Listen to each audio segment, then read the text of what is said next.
Bismillahirrahmanirrahim. Assalamualaikum warahmatullahi wabarakatuh. Alhamdulillahi rabbil alamin.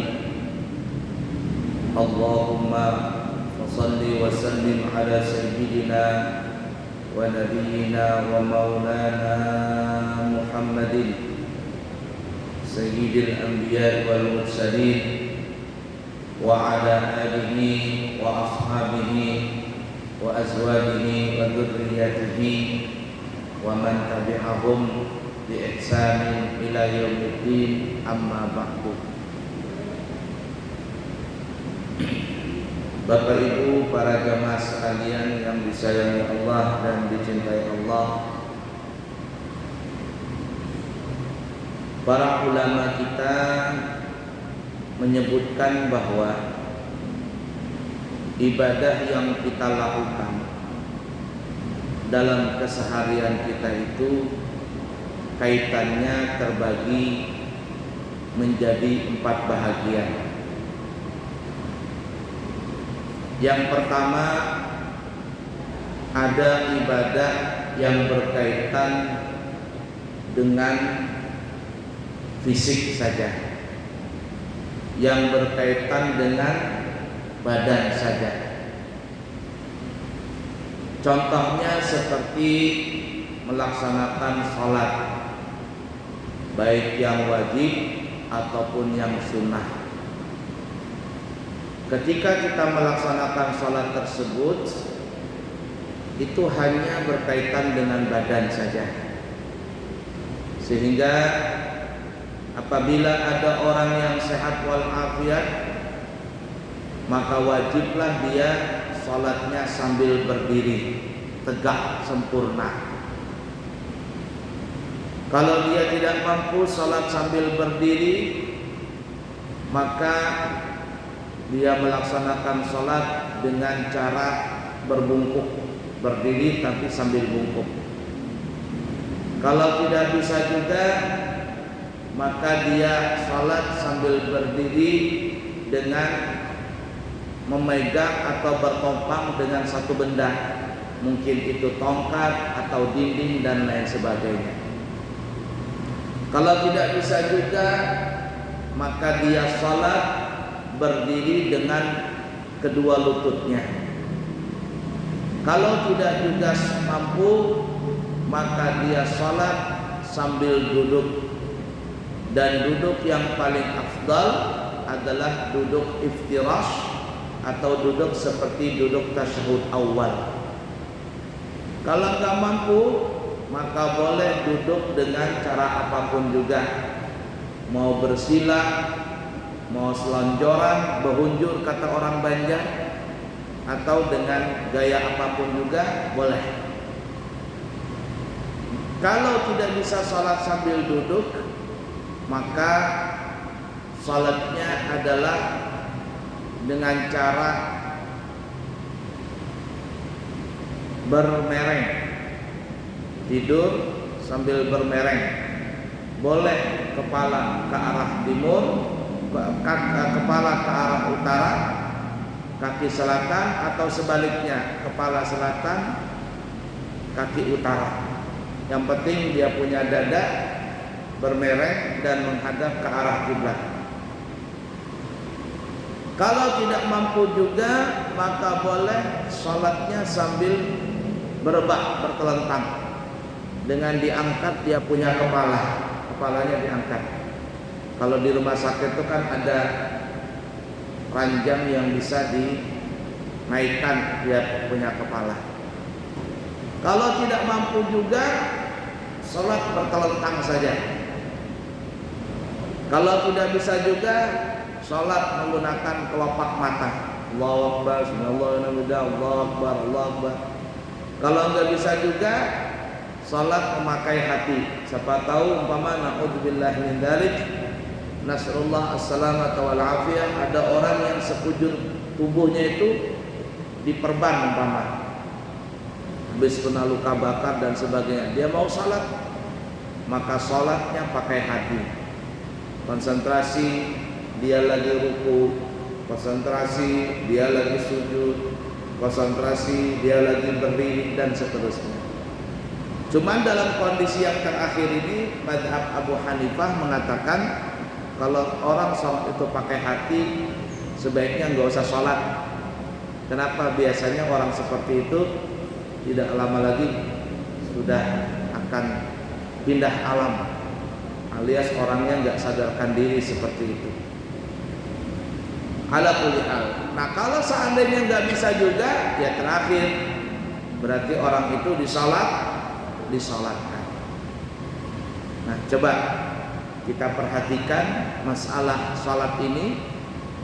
Saking pentingnya ibadah sholat, maka dengan kondisi badan apapun modelnya tetap wajib untuk melaksanakan sholat. Hanya ada satu orang boleh tidak melaksanakan sholat dengan kondisi badan yang sehat. Apa itu? Yaitu orang gila. Jadi kalau ada orang badannya sehat tapi dia tidak mau sholat, berarti orang ini gila atau terkena gangguan mental. Dan sayangnya banyak orang yang seperti ini, gangguan mentalnya terganggu. Ala kulli hal. Nah ini contoh ibadah yang berkaitan dengan badan. Termasuk juga puasa itu juga dengan badan. Kemudian yang kedua, ada ibadah yang berkaitan dengan harta. Ini banyak contohnya. Sedekah, zakat, berinfak, memberikan nafkah kepada keluarga, istri, anak, orang tua dan sebagainya. Apalagi hadiah, apalagi wakaf sudah kita sebutkan belum? Wakaf ini contoh ibadah-ibadah yang berkaitan dengan harta. Dan itu bermacam-macam modelnya ya. Cara menyalurkannya dan cara membagikannya. Itu beda antara wakaf, infak, sedekah, zakat, nafkah, hadiah. Itu bermacam-macam modelnya. Namun begitu banyaknya nama tadi, semua itu masuk dalam ibadah yang berkaitan dengan harta. Dan kalau kita bahas satu-satu kayaknya nggak cukup waktu, karena panjang masalahnya. Wakaf itu apa, sedekah itu apa, infak itu apa, zakat itu apa, nafkah itu apa, apalagi zakat itu apa, hadiah itu apa, itu panjang masalahnya. Tapi kesimpulannya adalah semua ibadah itu adalah berkaitan dengan harta benda. Kemudian yang ketiga adalah ibadah yang berkaitan dengan hati. Dia tidak pakai harta, dia tidak pakai badan. Dengan hati, dengan perasaan, dengan kalbu. Ibadah ini. Dan ibadah yang dengan hati ini adalah menjadi nilai yang sangat disorot oleh Allah Subhanahu wa taala. Baik berapa banyak orang beribadah dengan badan, dengan harta, tapi hatinya salah, kotor, maka tidak menghasilkan pahala. Nah hati ini, ibadah dengan hati itu banyak. Yang terutama adalah ikhlas. Ini harga mati di dalam masalah ibadah apapun juga. Ikhlas lillahi ta'ala. Makanya kita di ujung-ujung melafazkan niat itu biasanya ujungnya adalah lillahi ta'ala. Untuk apa?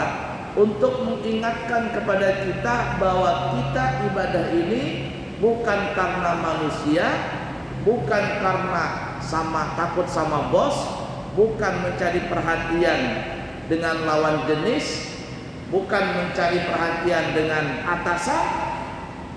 Orang menyebut zaman sekarang namanya penjilat, tidak. Tapi kita ibadah yang kita lakukan karena Allah. Ini ikhlas harga mati di dalam masalah ibadah. Tidak boleh ditawar-tawar. Kalau seandainya ada orang beribadah, baik yang dengan badan ataupun dengan harta, tapi di dalam hatinya ada ketidakikhlasan, ketidaktulusan ikhlas kepada Allah, dia mencari perhatian kepada lawan jenisnya, dia mencari perhatian kepada atasannya, dia mencari perhatian kepada makhluk, apa yang terjadi? Maka ibadah ini tidak ada nilai pahalanya.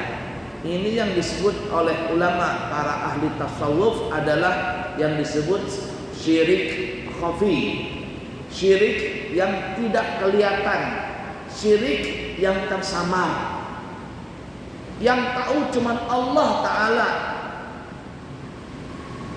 yang tahu cuman Allah Ta'ala masalah ikhlas ini. Nah, oleh karena itu juga para ulama mengatakan di dalam Al-Quran itu ada satu surah yang surahnya ada, tapi namanya itu tidak sama dengan nama surah itu. Kalau kita katakan surah An-Nas, kenapa disebut surah An-Nas? Karena ada kata-kata An-Nas, ada kalimat An-Nas dalam surah An-Nas. Qul a'udzu birabbin nas, malikin nas, ada An-Nas. Disebutlah An-Nas. Disebut surah Al-Falaq karena ada kata-kata Al-Falaq dalam surah tersebut. Qul a'udzu birabbil falaq, maka disebut Al-Falaq. Begitu juga surah Al-Baqarah, Ali Imran, An-Nisa, Al-Fatihah dan sebagainya. Disebut surah tersebut karena namanya ada disebutkan di dalam surah itu. Tapi surah Al-Ikhlas namanya ada, yakni sebutan surahnya ada, tapi cari saja, nggak ada kalimat Al-Ikhlas di dalam surah Al-Ikhlas itu. Kita saja menyebutnya surah Qulhu, itu orang Banjar aja. Surah apa? Surah Qulhu katanya. Kalau kita bawa ke Jawa, mana ada orang paham surah Qulhu, mana ada Qulhu. Ke Sumatera orang nggak paham surah Qulhu, katanya Qulhu. Apalagi sampai ke Arab sana. Mari kita baca sama-sama surah Qulhu. Qulhu mana ada? Kalau surah Al-Ikhlas ada. Cuman hebatnya Al-Ikhlas namanya, tapi cari saja, tidak ada kalimat Al-Ikhlas dalam surah Al-Ikhlas itu. Qul huwallahu ahad, Allahus samad, lam yalid wa lam yulad wa lam yakul lahu kufuwan ahad. Enggak ada kalimat Al-Ikhlas. Kenapa? Begitulah bentuk ikhlas kata ulama. Sebutannya ada kalimat ikhlas itu, tapi ketika kita beramal, tidak ada yang tahu. Seseorang siapapun tidak ada yang tahu apakah kita beribadah ikhlas karena Allah atau tidak ada yang tahu, kecuali Allah saja yang tahu. Nih mohon maaf, musim kampanye. Kalau ada sudah musim kampanye mengadakan umpama tablik ini umpama atau acara ini, acara itu, dibagikan nasi kotak, dibuka nasi kotaknya, ada tulisan coblos sarungnya, coblos sorbannya, coblos inilah. Ini gimana ini? Oh saya ikhlas Pak, ngasihkan sumbangan nasi kotak. Ya, gimana ini? Itu urusan dia. Omongan dia, ikhlas itu omongan dia. Tapi di dalam ibadah itu tidak ada yang tahu ikhlas atau tidak kecuali Allah Ta'ala. Paham kira-kira? Nah begitu juga ibadah yang berkaitan dengan hati, sabar, tawakal, pemaaf, dan lain sebagainya. Itu ibadah berkaitan dengan hati semua. Karena ibadah yang berkaitan dengan hati inilah yang paling berat. Dan orang terkadang tidak sadar telah merusak hatinya itu. Musuh kita yang paling besar itu bukan siapa-siapa. Musuh kita yang paling besar itu adalah perasaan kita sendiri. Yang paling besar perasaannya adalah perempuan. Karena perempuan itu banyak main perasaan daripada logika.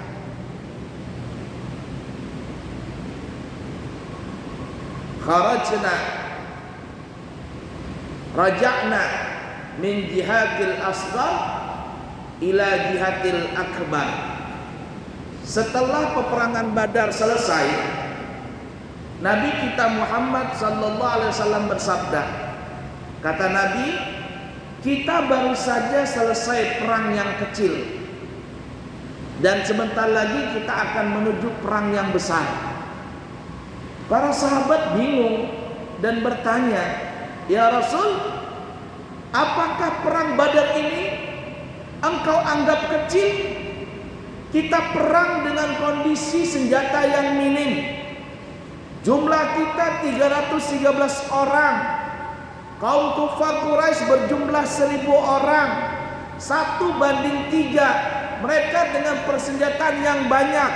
Kita perang dalam keadaan puasa Ramadan, di siang Ramadan, dalam keadaan lapar, dalam keadaan haus. Engkau mengatakan ini masih perang kecil, dan sebentar lagi kita akan menuju perang besar. Wa ma jihadul akbar ya Rasulullah. Ya Rasul, kalau memang ada perang yang besar, perang apa yang besar itu? Nabi mengatakan jihadul akbar, jihadul nafas. Perang yang besar itu adalah perang melawan hawa nafsu, melawan perasaan sendiri. Itu yang berat. Dan perasaan itu adanya di hati. Makanya kata ulama, ibadah yang ketiga adalah ibadah yang berkaitan dengan hati. Dan hati ini perlu kita olah, perlu kita jaga, perlu kita kasih makanan rohani supaya hati itu tidak gampang sakit, tidak gampang mati. Karena kalau dia sudah sakit apalagi mati, maka orang yang hidup itu laksanakan seperti zombie. Tahu zombie? Mayat hidup. Walaupun sebenarnya itu mitos saja atau bohong-bohongan. Tapi kayak zombie. Coba zombie itu nggak tahu yang baik, yang buruk, semuanya dihantam. Kenapa? Karena jasadnya hidup tapi hatinya mati. Baiklah ya, itu yang ketiga. Kemudian yang keempat, yang terakhir adalah ibadah yang berkaitan dengan tiga-tiganya. Ibadah yang berkaitan dengan badan, dengan harta, dengan hati. Ibadah apa itu? Salah satunya adalah ibadah haji dan umrah. Haji dan umrah. Orang yang berangkat haji, orang yang berangkat umrah, itu mesti pakai badan. Capek. apalagi kalau berangkat di bulan-bulan seperti ini, musim dingin. Insya Allah nanti saya pribadi dengan jamaah yang membawa jamaah tanggal 28 Desember berangkat insya Allah. Musim dingin, capek.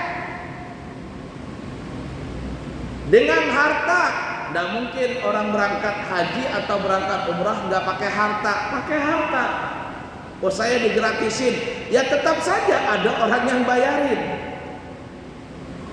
Ada orang yang bayarin.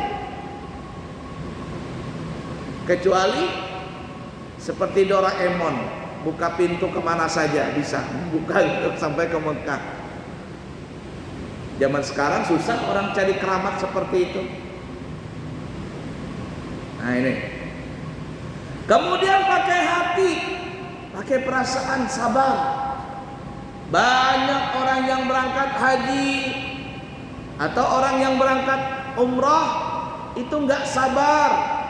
Akhirnya Pak berkelahi di sana, berkelahi dengan suami istri, berkelahi dengan sesama penghuni kamar, berkelahi dengan sesama rombongan, berkelahi dengan jamaah yang lain. Banyak. Kenapa? Karena dia tidak sabar. Nah, baik. Kemudian apa lagi? Ibadah yang berkaitan dengan badan, harta dan hati. Ibadah menuntut ilmu. Orang yang belajar di pesantren, orang yang belajar di SD, SMP, SMA, kuliah, S1, S2, S3, semuanya pakai badan, pakai harta, pakai hati.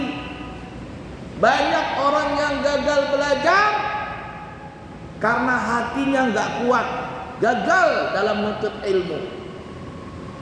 Setahun 2 tahun belajar di pesantren nggak sabar, gagal. Setahun 2 tahun nggak ada ongkosnya, gagal. Setahun 2 tahun belajar badannya sakit-sakitan, gagal. Banyak seperti itu. Nah kemudian kata ulama, ada ibadah yang berkaitan dengan tiga-tiganya, badan, harta dan hati. Dan ini adalah ibadah yang paling panjang sekali. Ibadahnya panjang, 24 jam dan gak putus-putus sampai kita meninggal. Ibadah apa itu? Ibadah berumah tangga. Ketika suami telah mengucapkan saya terima nikahnya Fulanah binti Fulan dengan mas kawin tersebut tunai, maka seorang suami di situ sudah beribadah dengan harta, badan dan hati. Bahkan terkadang sebelum mengucapkan aku terima, sudah duluan duitnya 50 juta uang panainya. Belum lagi perabotan rumah tangga, ranjang, lemari, perhiasan 1 set, acara di gedung, undangan ini, undangan itu, beras, sampai 100 karung. Banyaknya 100 karung. Totalnya umpama habis sampai 1,5 miliar. Habis sampai 1 miliar umpama. Belum lagi ijab kabul, sudah begitu banyak dimintai. Sekarang jujuran di Balikpapan kalau yang gadis 60-70 itu standar itu. Yang gadis, kalau yang janda ya aman aja. Makin banyak anak makin murah. Ada tuh. Bayar. Setelah akad nikah, nafkah lagi jalan, zahir dan batin. Pakai badan, mana mungkin orang menikah badannya enggak kuat. Coba ada orang bujang begitu ya, atau apa, kawin sama nenek-nenek, mikir 2 kali. Walaupun ada aja yang bujang kawin sama nenek-nenek. Atau anak gadis kawin dengan orang tua yang sudah turun mesin, paling-paling dikatain orang, gak lama mati, warisannya lagi diambil itu. Orang menikah pakai fisik, Lalu apa? Pakai hati. Nah, ini yang paling panjang. Sakinah, mawaddah, warahmah.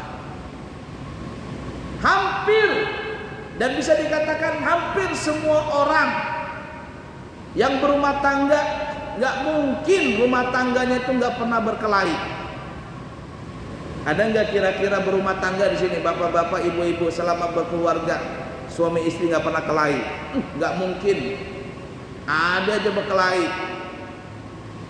Salah sedikit ngambek, salah sedikit ini itu. Hampir berkelahi semua. Tapi ada satu keluarga dari menikah sampai meninggal nggak pernah kelahi. Siapa itu? Nabi Adam dengan Siti Hawa. Itu nggak pernah kelahi. Kenapa? Karena waktu itu, di zaman itu belum ada mertua. Karena mertua ini sekarang bikin kacau di rumah tangga. Belum ada ipar. Nah, ipar. Karena ipar ini suka manas-manasin, kelahi gara-gara ipar tadi. Dan yang ketiga, belum ada tetangga.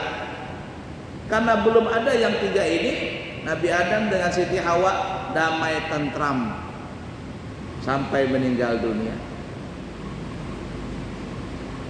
Baik, itulah Bapak Ibu sekelumit tentang ibadah yang kita lakukan. Jadi intinya ibadah yang kita lakukan itu kata ulama kaitannya terbagi menjadi 4. 1, ibadah yang berkaitan dengan badan seperti salat dan puasa.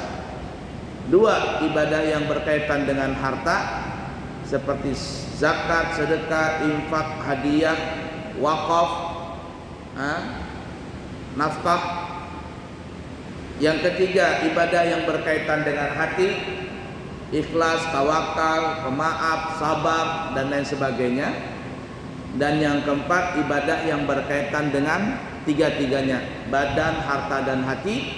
Itu seperti haji, umrah, menuntut ilmu, dan berumah tangga. Semoga apa yang kita pelajari di kesempatan kali ini ada manfaatnya, dan semoga kita bisa mengamalkannya, terutama kami pribadi. Dan insya Allah ini menjadi nilai tambahan pahala kita untuk kelak nanti di akhirat. Amin ya rabbal alamin. Siapa yang kepingin berangkat umrah bersama kami, paketnya ada 12 hari dengan harga 32 juta dan 9 hari dengan harga 29 juta. 12 hari 32 juta, 9 hari 29 juta sudah berangkat dari Balikpapan. Dan siapa yang ingin berhaji furada langsung berangkat tahun depan, itu ada 2 harga. Yang pertama 185 juta bintang 3 dan 195 juta bintang 5. Siapa tahu ada yang berminat, maka segera menghubungi kami. Dan insya Allah seperti yang kami katakan, kami insya Allah nanti akan berangkat umrah tanggal 28 Desember.